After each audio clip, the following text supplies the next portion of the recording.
Bien-aimés, merci, soyez bénis. Nous voici présents au rendez-vous, comme vous aussi. Je crois que vous êtes présents au rendez-vous. Si vous êtes en forme, je crois que vous avez les moments de prier, de louer Dieu, de l'adorer, d'écouter un peu ce que le Seigneur a à vous dire. Je salue tous les bien-aimés qui sont de loin, aux Antilles, au Canada, États-Unis, et ici en Europe et partout qui m'écoutent dans nos églises filles aussi. Je vous salue tous au nom de Jésus-Christ notre Sauveur. Que ce dimanche soit un dimanche encore particulier et que nous attendons à ce que Dieu puisse nous restaurer, vous bénir, nous remplir de son amour encore, parce qu'on a besoin de cet amour. Alors, je bénis tous les collègues, je bénis tous les auditeurs, recevez toutes mes salutations en Jésus-Christ. Amen. Alors, ce que je dirais, nous ne pouvons pas aller loin, il faut d'abord qu'on prie. On prie pour la journée, on prie pour ce matin, on prie pour ce dimanche. Le dimanche, le jour de Dieu, le dimanche où nous, enfants de Dieu, nous savons que c'est le jour où nous avons fixé un rendez-vous avec notre Père. Nous allons pour l'adorer, le louer et le rendre grâce. Et là, nous ne pouvons rien faire sans prier. Alors, la prière est notre force. La prière nous laisse en communion avec notre Dieu créateur. Prions. Seigneur, voici la parole. Bénis la journée. Bénis ces moments d'adoration, de louange. Bénis chacun de nous, Père. Je t'en supplie, au nom de Jésus-Christ. Tu connais ceux qui sont malades, ceux qui passent des moments difficiles, ceux qui souffrent quelque part. Sois avec. Ô Dieu, tu les bénis. Merci pour la grâce que tu nous accordes en Jésus-Christ. Merci pour tous tes bienfaits. Merci pour ton amour. Que cette journée, cette matinée soit entièrement entre tes mains et que toutes les personnes qui vont écouter ce message puissent être édifiées et bénies. Au nom de Jésus-Christ, que la louange et l'adoration soient entièrement entre tes mains. Au nom du Seigneur. Amen.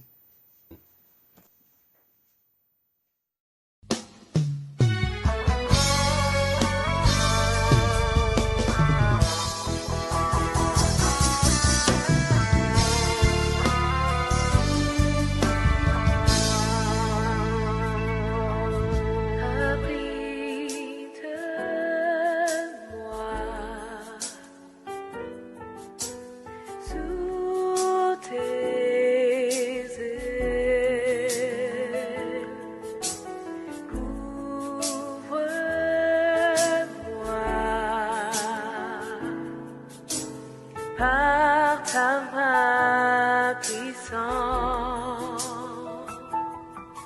abrite-moi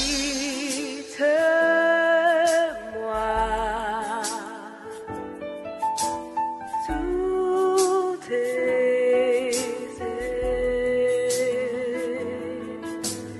couvre-moi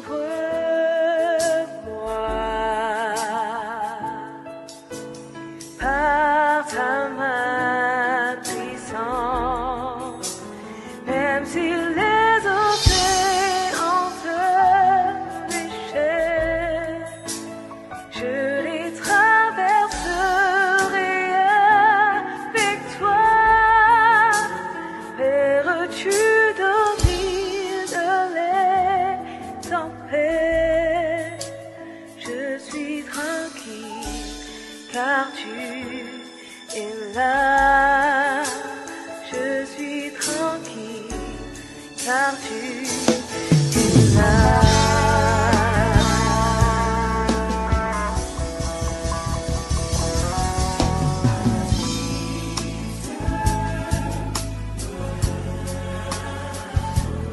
Tes ailes,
tranquille, je suis tranquille, je suis tranquille. Alléluia. Et si les océans se déchaînent,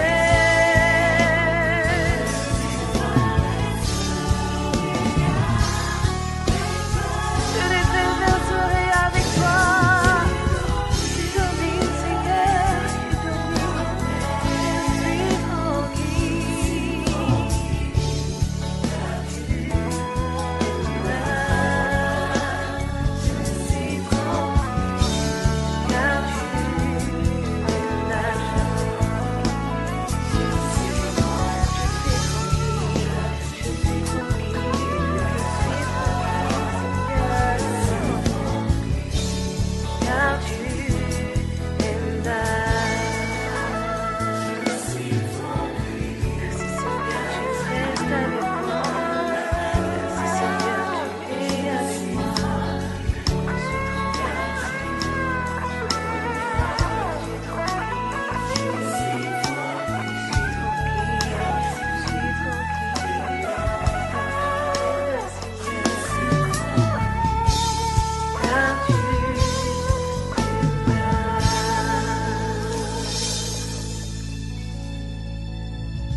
Alléluia.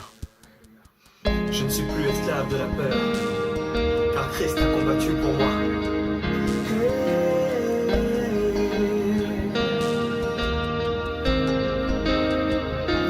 Tu m'as ébloui par tes mélodies, tu m'entoures d'un chant d'amour, chant de délivrance devant mes ennemis. Toutes mes craintes s'enfuient. Je ne suis plus esclave de la peur. Je suis enfant de Dieu. Je ne suis plus esclave de la peur. Je suis enfant de Dieu.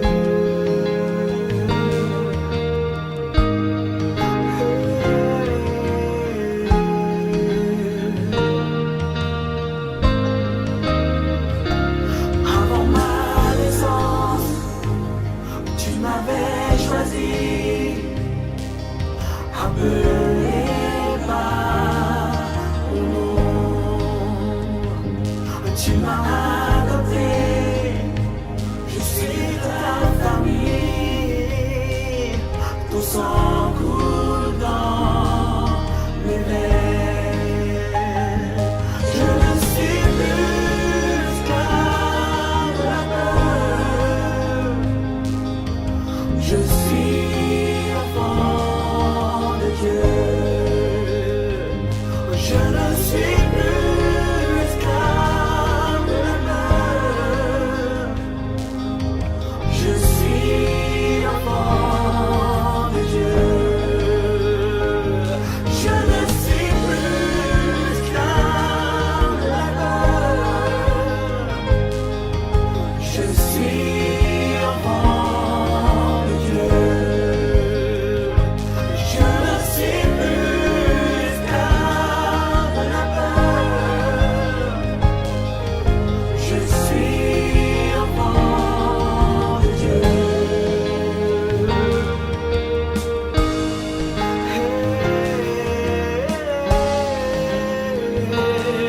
Je ne suis plus esclave de la peur.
Merci, bien-aimé. Après avoir écouté des louanges, et là, on a adoré le Seigneur.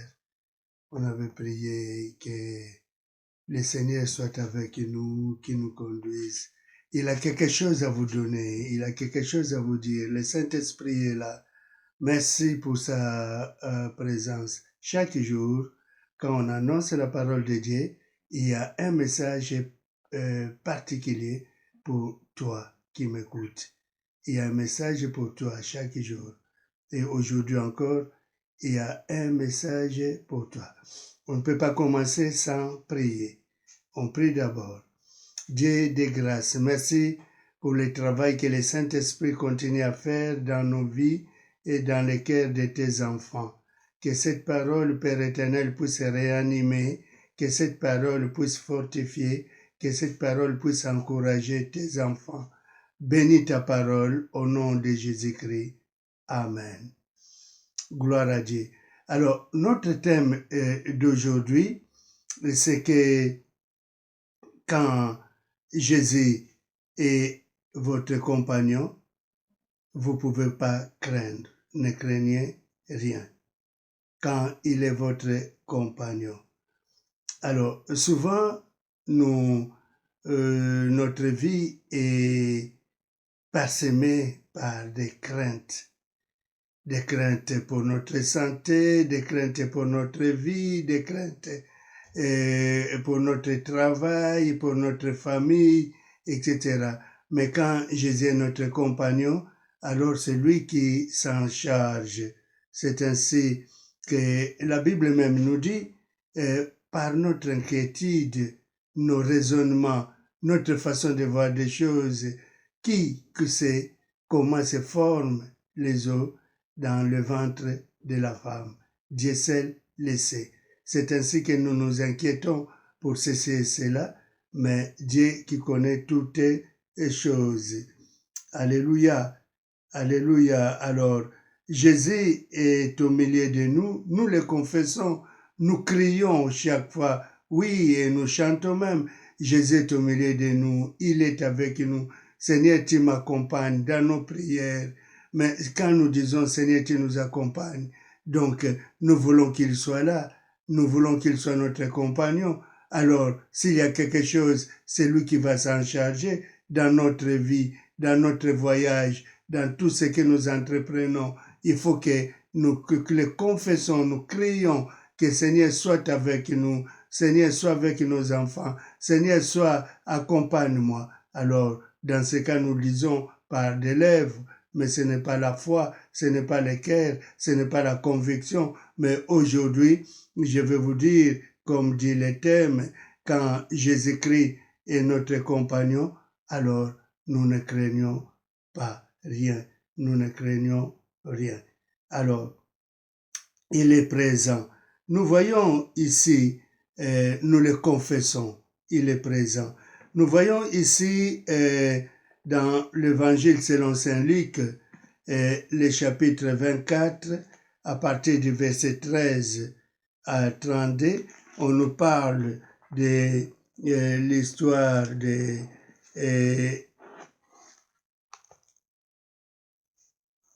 les disciples de Maïs. Les disciples de Maïs, donc ces disciples qui partaient dans un village qu'on appelle Maïs, c'est ainsi qu'on les appelle les disciples de Maïs. Luc chapitre 24, oui, Luc 24, et ok, Luc 24, nous allons lire à partir du verset 13 jusqu'à 32. 13 à 32. Alors, ces disciples, pour vous dire, vous pouvez lire encore. Et voici, ce même jour, des disciples allaient à un village nommé Emmaüs, éloigné de Jérusalem de 60 stades. Et ils s'entretenaient de tout ce qui s'était passé. Pendant qu'il parlait et discutait, Jésus s'approcha et fit route avec eux. Oh là là, il ne savait pas.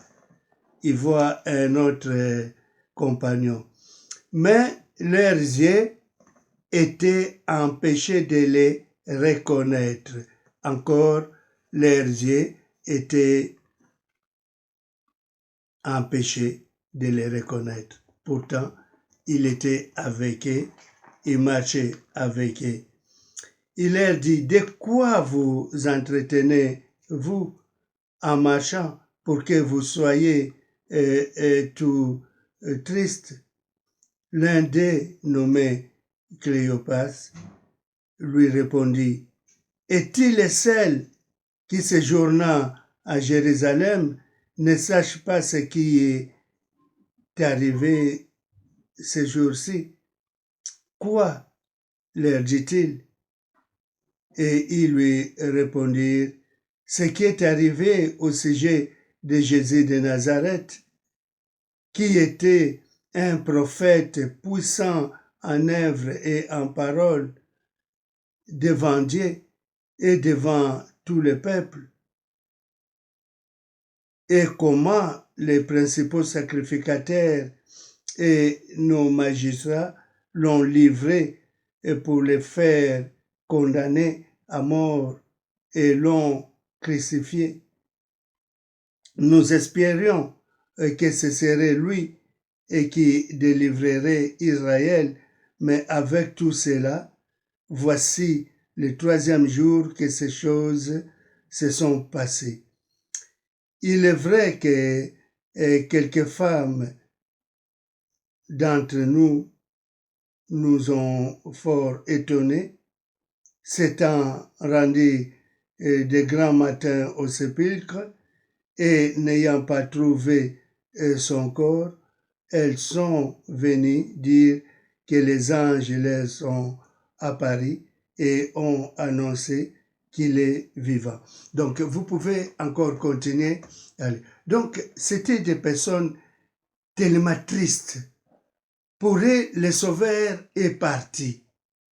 On l'a tué, on l'a crucifié. Ils étaient découragés. Ils parlaient. Mais sans le savoir, sans se rendre compte que celui qui les accompagnait, c'était le Messie. Parce qu'il est partout. Il est vivant pour tous les jours. Il est présent dans nos inquiétudes, dans nos peines, dans nos souffrances. Il est là. Il est avec nous. Il est partout. Dieu est partout. Le Saint-Esprit est partout. Jésus est partout. Alors, il commençait à leur faire semblant pour savoir ce qui s'est passé. Et l'un d'eux même qui dit, tu es le seul qui ne sait pas. Tu es le seul qui ne sait pas. Nous croyons souvent que le Seigneur ne sait pas ce qui se passe. Pourtant, il connaît toutes choses. Il est Dieu. Il connaît toutes choses. Alors, Jésus continuait à faire route ensemble avec eux. Pourtant, ces personnes témoignent en disant, il y a eu des femmes qui étaient allées au sépulcre et qui avaient vu l'ange. Et l'ange leur avait dit qu'il est ressuscité, qu'il est vivant. Mais des personnes ne voulaient toujours pas croire. Pourtant, les personnes aimaient Jésus. Les personnes aimaient Jésus. Mais où était leur foi? La foi dans la parole de Dieu. La foi dans la promesse de Dieu. Où était leur foi par rapport à la promesse, par rapport aux promesses de Dieu? Jésus avait bien dit qu'il va se ressusciter. Et les anges ont parlé aux femmes. Mais ces disciples d'Emmaüs continuaient à s'inquiéter, à pleurer, à se lamenter. Alors, là, c'est la nature de l'homme. Alors, on se pose la question, jusqu'où va notre foi? Est-ce qu'avons-nous réellement la foi pour comprendre la parole de Dieu, pour l'accepter et savoir mettre cette parole en pratique? Là encore, nous voyons qu'il se passe quelque chose dans Luc, toujours dans l'évangile selon Saint Luc, nous voyons il se passe encore quelque chose. Non, nous commençons d'abord par l'évangile selon Saint Marc. Saint Marc, le chapitre 8 et le verset 18 à 21. Marc 8. J'aimerais bien que nous puissions lire. Dans ce cas, au moins nous tous, nous allons comprendre. Marc 8. Prenez vos Bibles. Marc 8, à partir du verset 18 jusqu'au verset 21. Avez-vous, c'est le Seigneur qui reproche, on commence au verset 17, Jésus l'ayant connu, leur dit, « Pourquoi raisonnez-vous sur ce que vous n'avez pas de pain? Êtes-vous encore sans intelligence et ne comprenez-vous pas? Avez-vous le cœur endurci? Ayant des yeux, ne voyez-vous pas? Ayant des oreilles, n'entendez-vous pas? Et n'avez-vous point de mémoire? Quand j'ai rompu les 5 pains pour les 5000 hommes, combien de paniers pleins de morceaux avez-vous emporté? 12, lui répondirent-ils. Et quand j'ai rompu les 7 pains pour les 4000 hommes, combien de corbeilles pleines de morceaux avez-vous emporté? 7, répondirent-ils. Et il leur dit, ne comprenez-vous pas encore? Parce que Jésus leur pose, les disciples, Jésus leur pose la question, il fallait avoir du pain, il fallait manger, et les disciples discutaient, se lamentaient, disaient comment faire. Ils avaient oublié que le Seigneur avait multiplié des pains, il avait multiplié les poissons, ils avaient oublié. Donc, on oublie souvent le bienfait de l'Éternel. On raisonne trop devant une situation, devant un problème, on oublie le miracle de Dieu, on oublie ce que Dieu a le pouvoir de faire, on raisonne. Ils avaient, des fois, Jésus avait multiplié le pain, mais les disciples avaient oublié. Il leur manquait cette fois-ci de pain, ils commençaient à se lamenter encore, et le Seigneur leur dit que pourquoi vous raisonnez? Alors, bien-aimés, pourquoi on raisonne? Aussi longtemps que les promesses de Dieu sont là, aussi longtemps que Dieu est avec nous, aussi longtemps que nous connaissons la grâce de Dieu, nous avons assisté au miracle de Dieu qu'il a opéré, nous avons vu cela, que ce soit dans votre vie. Vous avez déjà vu pas mal de miracles que le Seigneur a opérés dans votre vie, tout autour de vous. Mais pourquoi vous vous inquiétez toujours? Pourtant, la Bible dit, ne vous inquiétez de rien, car votre Père céleste connaît toutes choses. Il sait ce dont vous avez besoin. Il sait que vous avez faim. Il sait que vous avez besoin d'un travail. Il sait que vous avez besoin d'une famille. Il le sait. C'est lui qui vous avait créé et c'est lui qui avait planifié dans votre vie tout ce qui va se passer. Votre vie est programmée déjà. Il connaît toutes choses. Mais pourquoi vous vous inquiétez? Ne vous inquiétez de rien. Ne vous inquiétez de rien. Mais en toute chose, faites connaître à Dieu vos besoins par des prières, des supplications. Donc, priez chaque fois en disant si vous comprenez pas quelque chose, priez. Dites à votre Dieu, Seigneur, qu'est-ce qui va se passer? Seigneur, Toi, tu es avec moi. Quand vous voyagez, c'est pareil. Quand vous entreprenez quelque chose, c'est pareil.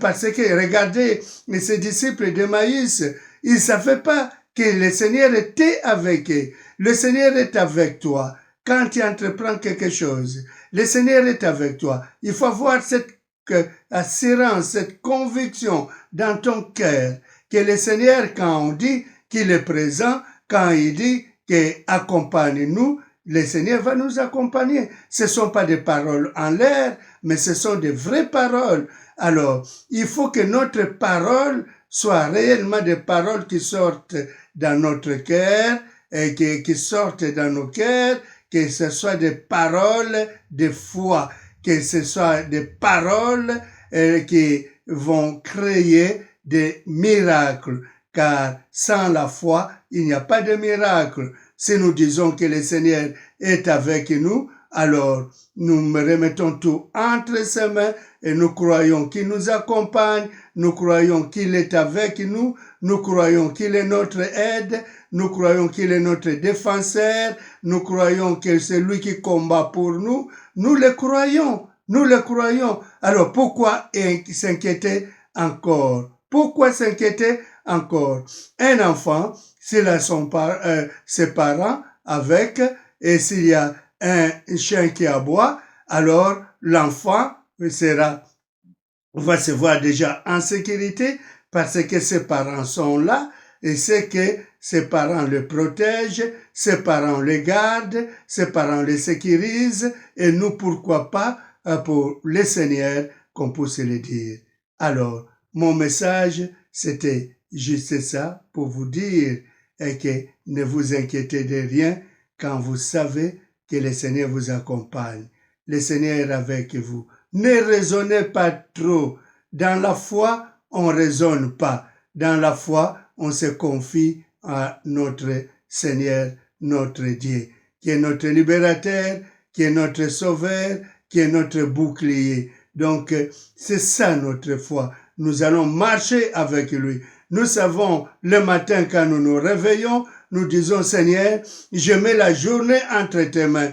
Donc, nous savons que cette journée, tout ce que nous allons entreprendre est entre les mains de notre Seigneur, car nous l'avons confié. Seigneur, nous te confions nos enfants. Nous savons que là où les enfants vont partir, nous ne savons pas, mais nous savons que les enfants sont en sécurité entre ses mains. La nuit, quand nous voulons dormir, on prie, on dit, Seigneur, je mets mes nuits entre tes mains. Nous dormons, nous ne savons pas ce qui se passe, mais c'est lui qui campe, qui est toujours à côté de nous, qui nous protège, qui envoie son ange, qui campe tout autour de nous.